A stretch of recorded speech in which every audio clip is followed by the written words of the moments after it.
अस्सलाम वालेकुम viewers. Iran America मुज़ाकरात के हवाले से 14 नकाती मफाहमती यादाश्त पे दस्तखत हो चुके हुए हैं। बुध की रात को वर्साई के अंदर डोनाल्ड ट्रंप ने दस्तखत किए और वो वीडियो फुटेज आपने भी देखी होगी। बाद में मसूद पज़ेश्कियान ने उसी डॉक्यूमेंट को पूरी दुनिया के सामने शोकेस किया। मुआहिदा नहीं से कह सकते, अबूरी तौर के ऊपर ये जो MOU है जिसके अंदर की टेक अवेज़ हैं उसको हम डिस्कस करेंगे। वो नाफिजुल अमल हो चुका हुआ है।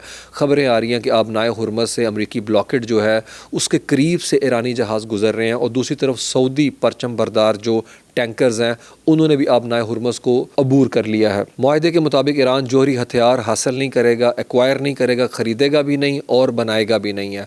जबकि इस मुआहदे के अंदर 60 दिन का जो एक विंडो रखी गई है जिसके अंदर मुज़ाकरात को कंप्लीट किया जाना है, ये जोहरी मामलात से मुतल्लिक जितनी नेगोशिएशन है वो उसका हिस्सा होगी। लेकिन एक जेनेरिक लाइन लिखी गई है कि ईरान जोहरी प्रोग्राम जो है उसको कंटिन्यू नहीं करेगा और ईरान का उसूली मौक़िफ़ तो यही है कि वो हथियार जो है बनाएगा नहीं, एक्वायर नहीं करेगा। लेकिन NPT के तहत जो मैंने कई दफ़ा बात की 3.67% जो कि उसको इजाज़त है सिविल न्यूक्लियर पर्पसेस के लिए, वो उसे मेंटेन करेगा। क्योंकि ये उसकी रेड लाइन है कि हर सूरत के अंदर वो डोमेस्टिक लेवल के ऊपर जो है इस चीज़ को बनाएगा, यूरेनियम की इनरिचमेंट करेगा। 3.67% है मुआहिदा जो है उसके अंदर जो है ये चीज़ जो है मुबहम है कि क्या इंटरनेशनल एटॉमिक एनर्जी एजेंसी वहाँ पे अपना इंस्पेक्शन का रजीम दोबारा से इन प्लेस करेगी।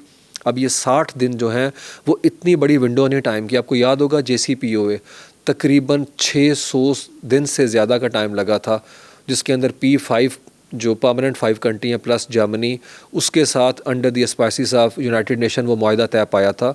तो 60 दिन के अंदर ये किस तरह से पॉसिबल है? और दुनिया के तजिया नगार भी यही बात कर रहे हैं कि एक ऐसा रजीम जो कि डोनाल्ड ट्रंप के अंडर काम कर रहा है, वो जिस तेज़ी के साथ मामलात को लेके आगे की तरफ बढ़ रहा है उसके अंदर कोई थॉट थ्रू हमें विजडम उस तरह से नज़र नहीं आता। उनके पास वो एक्सपर्टीज़ नहीं है न्यूक्लियर मामलात को डील करने के हवाले से, वो बारीक बीनी नहीं है। इसी हवाले से हम देखते हैं कि Emmanuel Macron along their other यूरोपीय यूनियन के जो काउंटर पार्ट्स हैं वो मिलकर ये बात कर रहे हैं कि हमें भी लेट अस इन, जो मैंने कल बात की कि हमें भी इस मुज़ाकराती अमल का हिस्सा बनाएं। जबकि डोनाल्ड ट्रंप ने इनको बाईपास करके डायरेक्ट मुज़ाकरात किए। ईरान भी चाहता है कि यूरोप यहाँ के ऊपर इर्रेलेवेंट रहे, वो डोनाल्ड ट्रंप के साथ डायरेक्ट मुज़ाकरात करें। क्योंकि ईरानी जो लीडरशिप है इस वक्त, अगर मैं कालीबाफ के आपको बयानात सुनाऊँ जो उन्होंने हालिया इंटरव्यू दिया है, उन्हें लगता है कि वो ज़्यादा माइलेज गेन कर पाए हैं मुज़ाकरात की टेबल पर। अगर एक डॉक्यूमेंट को पढ़ा जाए तो उसके अंदर भी ईरान की तरफ से यकीन दहानी कि हमें कोई ठोस कोई कंस्ट्रक्टिव जो है वो बात उस तरह से नज़र नहीं आती। जबकि अमेरिका को ब्लॉकेड हटाना है वहाँ से आबनाए हुर्मज़ से, सिवाय ईरान ने बात की है कि 60 दिन के लिए आबनाए हुर्मज़ के ऊपर टोल टैक्स नहीं लिया जाएगा। लेकिन बाकर कालीबाफ ने कल ही इंटरव्यू में कहा 60 दिन के बाद हम इसे रेगुलेट करेंगे, हम इसकी गवर्नेंस करेंगे और ये मामला हम ओमान के साथ मिल के करेंगे और दीगर कंट्रीज़ जो हैं उसको भी लूप में लेंगे जो रीजन से कंट्री हैं। फिर अमेरिका बात करता है सैंक्शन रजीम जो है उसको हटाने की, कि इरानियन जो पेट्रोल है वो मार्केट के अंदर आ जाएगा, उसको ईरान जो है बेच सकेगा, जो मैंने कल बात की। फिर बैंकिंग चैनल्स भी एक्टिव करने पड़ेंगे, ट्रांसपोर्टेशन और जो इंश्योरेंस है वो भी, उसको मामलात को भी देखना पड़ेगा। और क्या रीजनल कंट्रीज़ जो हैं वो इस हवाले से कंफर्टेबल हैं, क्या उन्हें ऑन बोर्ड किया गया, वो एक अलग डायमेंशन है। अब अगर 60 दिन बाद ईरान जो क्लेम कर रहा है कि हम आबनाए हुर्मज़ पर टोल टैक्स आयद करेंगे, देखें ईरान इस चीज़ को अच्छी तरीके से समझता है कि उन्होंने एक मुमकिना जो लेवरेज था उसको अमलन इस जंग के अंदर इस्तेमाल करके देख लिया।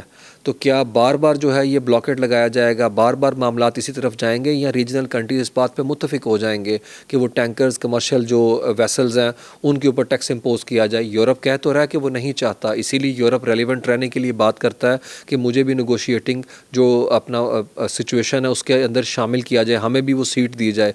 याद रखें उनके जो वेसल्स हैं यहाँ से गुजरते हैं, उनकी डिपेंडेंसी है इस स्ट्रेटजिक वाटरवे के ऊपर है आबनाए हुर्मज़ पे, अमेरिका की उस तरीके से नहीं है। अब ईरान ने इसके अंदर क्या गेन किया? सबसे पहले अमेरिका जो है नेवल ब्लॉकेड हटाएगा, सैंक्शंस का रजीम जो इन प्लेस है उसको हटा देगा। अमलन तो सैंक्शन जो इक़्तिसादी पाबंदियाँ वो काम ही नहीं कर रही, क्योंकि इरानियन जो ऑयल है वो हमने देखा किस तरह से फ्लोटिंग स्टोरेज के थ्रू, वो शैडो फ्लीट के थ्रू जाता रहा। और अभी खबरें हैं कि वो, जैसे मैंने कहा, नेवल जो ब्लॉकेड था वो हट रहा है आहिस्ता आहिस्ता और उसके पास से जो है इरानियन वेसल्स गुजर के जा रहे हैं।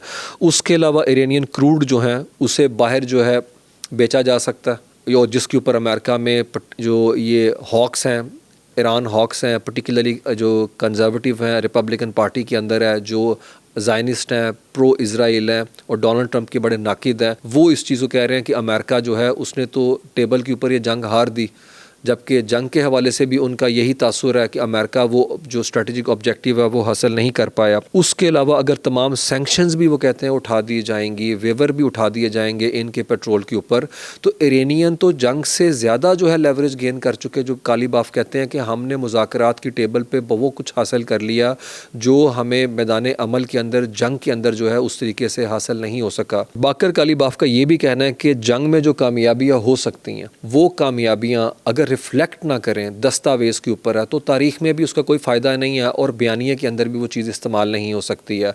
तो उनको लगता है कि अगर पूरे के पूरे इस MOU को पढ़ लिया जाए तो उसमें पता चलता है कि ईरान ने किस तरह से स्ट्रेटजिक गेन हासिल किए हैं। और वो कहते हैं कि एक दफ़ा अगर आप नारा लगाएं और उसके अंदर उस पर अमल ना करें, दूसरी दफ़ा लगा दें तो उसका फ़ायदा तो दुश्मन को ही होगा। वो डोनाल्ड ट्रंप की वो गीदड़ भभकियों की बात कर रहे थे, उनकी आउटबर्स्ट की बात कर रहे थे। अभी भी खबर है पीट हेक्सेथ कहते हैं कि अगर अमल दरामद ना किया गया तो इनविंसिबल आर्मी ये कर देगी वो कर देगी। तो मेरा भी ख्याल है कि जो मुक्का जंग के बाद याद आए वो तो अपने मुँह के ऊपर ही मारना चाहिए।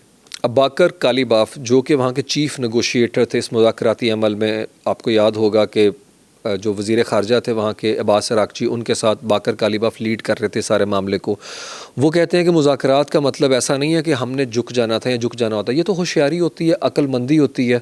और उस वजह से उन्होंने कहा कि हमने वो फ़ायदे हासिल किए, कई गुना फ़ायदे हासिल किए जो अदरवाइज़ हम हासिल नहीं कर सकते थे।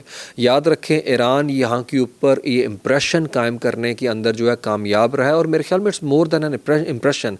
अगर आप उस डॉक्यूमेंट को पढ़ लेते हैं तो आपको लगता है कि ईरान तो पैसे अपना बनाएगा इस सारे मामले के अंदर है।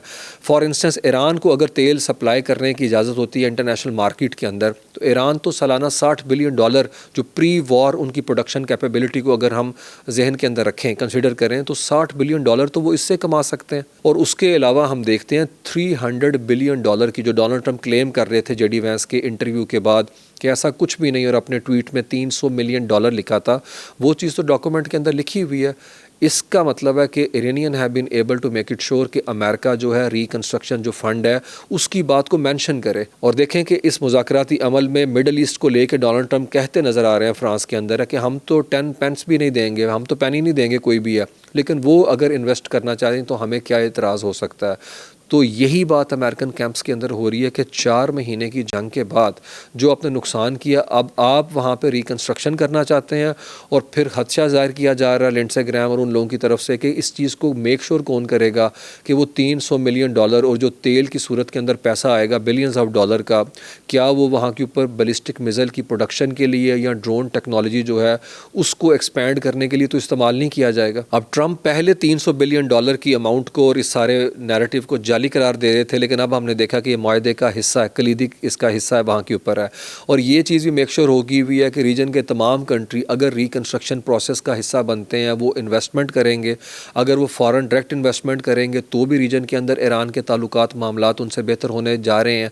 और शायद वहाँ के ऊपर भी सेंस परवेल कर रही है कि हमें ख़ित्ते की इस जो नई रियलिटी है इसके साथ ख़ुद को एडजस्ट करना पड़ेगा और ईरान को दुश्मन के तौर के ऊपर अब नहीं देखना। और इरानियन भी इस चीज़ को अच्छी तरह समझते हैं कि रीजन के अंदर एक ही स्पॉइलर है, सैबोटाज करने वाला एलिमेंट जो इरिटेंट ऑड वन आउट है वो एक ही है और वो है इजराइल। तो मेजर कंसेशंस हमें नज़र आती हैं ईरान को जो यहाँ के ऊपर दी गई। अमेरिका को इस जंग से क्या हासिल हुआ ये हम नहीं कह रहे, ये वहाँ के सेनेटर कह रहे हैं, अपर हाउस के अंदर डोनाल्ड ट्रंप की पार्टी के लोग कह रहे हैं कि Ronald Reagan is rolling over in his grave, कि वो तो अपनी कब्र में क्या कहते हैं तिलमिला रहा होगा इस वक्त जो सिचुएशन है। और ये फॉरेन पॉलिसी के हवाले से वो कहते हैं वर्स्ट डिज़ास्टर है, ये ब्लंडर है। आप माइक पेंस को देख लें जो साबिक सदर थे वो क्या कह रहे हैं, आप अमेरिका के अंदर जो बाइडन के जो एंथनी ब्लिंकन उनके फॉरेन मिनिस्टर थे, फॉरेन सेक्रेटरी थे वो देख लें। इवन डोनाल्ड ट्रंप ने जिनको यूनाइटेड नेशन के अंदर अपना नुमाइंदा लगाया हुआ था निकी हैली, वो कह रही हैं कि ये अपना क्या कहते हैं अमेरिका का अटर फेलियर है जिसके अंदर इस हद तक जो है इकनॉमिक लाइफ लाइन जो है उनकी मैनेज करने मेनटेन करने की बात की गई है ईरान के हवाले से। तो ईरान से मुतल्लिक जो एक नैरेटिव शेप किया जा रहा था कि दबाव के तहत ईरान ने दस्तखत किए हैं, मेरे ख्याल में इस 2 डॉक्यूमेंट के अंदर वो सारी चीज़ें क्लियर हो चुकी हुई हैं कि इरानियन ना सिर्फ इस जंग के अंदर जो है विनिंग फोर्स है बल्कि इरानियंस ने इसके थ्रू जियोपॉलिटिक्स को शेप किया है। रीजनल लेवल के ऊपर जो बैलेंस ऑफ पावर है वो उनकी तरफ शिफ्ट कर गई हुई है। उन्होंने जिस तरीके से लेबनान के महाज को अपने साथ जोड़ के लेबनान को एक चीज़ जो अपना बताई है वहाँ के ऊपर कि आप हमसे जुदा नहीं हैं, ये मैसेज का अमेरिका की तरफ से माना जाना मेरे ख्याल में ये बहुत बड़ी विक्ट्री है। इस चीज़ को लेके तमाम जो लीडरशिप है तेल अवीव के अंदर है वो सर पकड़ के बैठी हुई है, क्योंकि आप देखें कि एक तरफ लेबनान जो है वो अलग से मुज़ाकरात कर रहा है इजराइल के साथ अमेरिका में। हमने देखा कि पिछले एक महीने के अंदर 2 से 3 दफ़ा वहाँ के ऊपर अपना इंगेजमेंट होती है। उनकी मिलिट्री पिछले महीने 29 तारीख को पेंटागन के अंदर जो है आपस में इंगेज करते हैं सारे मामलात को लेके। उसके बावजूद ईरान ने लेबनान का महाज जो है वो इस अबूरी मुआहदे के अंदर MOU के अंदर उसको शामिल करवाया। और नईम जो कासिम है वो कहते हैं कि आने वाले 60 दिन के अंदर भी इजराइलियों को एवैक्यूएट करने से मुतल्लिक ईरान जो है वो प्रेशराइज़ करेगा। इसीलिए अब्बास अराक़ची कहते हैं कि मुआहदा हो चुका हुआ है, लेकिन उस मुआहदे की अमलदारी उस तरह से नहीं हो रही, क्योंकि 10 माइल अंदर तक अभी भी इसराइल वहाँ के ऊपर मौजूद है। इंटरेस्टिंग बात यह है कि ये वो डोनाल्ड ट्रंप थे, बल्कि आयरॉनिक सिचुएशन ये है कि डोनाल्ड ट्रंप जो है वो क्लेम करते थे कि JCPOA के अंदर सबसे ज़्यादा जो तकलीफ दे क्लॉज है वो यही है कि बिलियंस ऑफ डॉलर जो हैं वो उन्हें दिए जाएंगे जो उनके फ्रोजन एसेट थे। अब सूरत हाल ये है कि डोनाल्ड ट्रंप खुद जो है वो असासे जो मुंजमद हैं उनको वापस करने के हवाले से नरम रवैया इख्तियार किए हुए हैं। अगर इन्हें नटशेल में आपको बताऊं कि ये मुआहिदा क्या है, ये अपीज़मेंट है। ये अपीज़मेंट की पॉलिसी हमें नज़र आती है।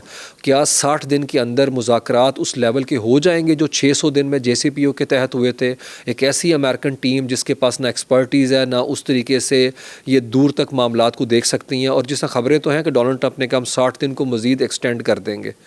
ये सारी चीज़ें बताती हैं और डोनाल्ड ट्रंप डिफेंड करते नज़र आते हैं। हु वुड हैव थॉट कि डोनाल्ड ट्रंप सहाफ़ियों को कह रहे थे कि अगर सऊदी अरेबिया मिज़ाइल रख सकता है तो ईरान क्यों नहीं रख सकता? मेरे ख्याल में कुछ उनके पास मिज़ाइल होने चाहिए। मैं सऊदी अरब को नहीं रोक सकता तो इनको कैसे रोक सकता हूँ? वो जस्टिफाई कर रहे हैं, और रिकन्स्ट्रक्शन के हवाले से बिलियंस ऑफ डॉलर के हवाले से भी वो ये कह रहे हैं कि वहाँ पर इन्वेस्टमेंट होती है तो मामलात जो हैं वो बेहतरी की तरफ जा सकते हैं, और ये लीडरशिप जो है वो बड़ी अक्लमंद है। और डोनाल्ड ट्रंप कहते हैं हमने पैसा वापस ना किया तो वहाँ कोई सरमायाकारी नहीं करेगा। ये डोनाल्ड ट्रंप के अल्फाज हैं जो कि उन्होंने फ्रांस के अंदर कहे हैं। और वो सहाफ़ियों कहते हैं ठीक है कोई खुश हो ना हो, लेकिन मार्केट बड़ी खुश है, इंटरनेशनल मार्केट, इसमें कोई शक नहीं। ब्रेंट क्रूड जो है वो इस वक्त $80 जो है उससे नीचे आ चुका है, $77 के ऊपर आ चुका है। एक फील गुड फैक्टर है वो हमें मार्केट में वहाँ के ऊपर नज़र आता है। और मिडल ईस्ट में जैसे मैंने कहा वहाँ पर भी एक ख़ास राय है इस सारे मामला से मुतल्लिक है। वो भी डील को सबुटाज करना नहीं चाहते, और किसी एक कंट्री GCC के किसी एक कंट्री ने $300 बिलियन से मुतालिक जो है डिनाई नहीं किया कि हम इस सारे मामले के अंदर शामिल नहीं हैं। मेरे ख्याल में $300 बिलियन तो बहुत बड़ी रकम है। अगर इससे कम हो जाती है तो भी इरानियन, मुझे लगता है कि ये उनकी जीत है।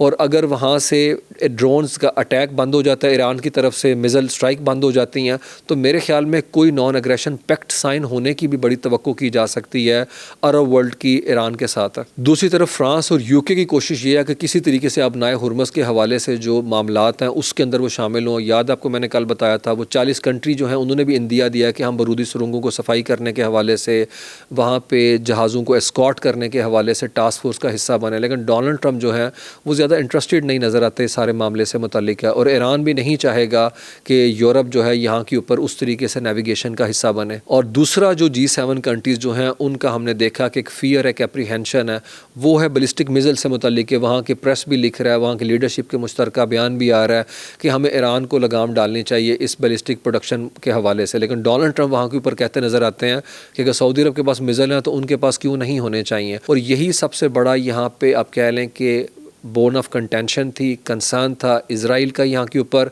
और यूरोप का भी, कि बैलिस्टिक मिज़ाइल प्रोग्राम को लिमिट किया जाए और प्रॉक्सी से मुतल्लिक जो है ईरान की पॉलिसी को तब्दील किया जाए। और ये दोनों पॉइंट आपको इस अबूरी माहदे के अंदर शामिल नज़र नहीं आते। अब जुमे को स्विट्ज़रलैंड के अंदर जो है वो तकरीब होने जा रही है, उसके हवाले से पहले डाउट था कि क्या वो तकरीब मनसूख कर दी गई है, लेकिन पाकिस्तान की तरफ से ख़बर यही है कि पाकिस्तान उस सारे मामले को ओवरसी कर रहा है।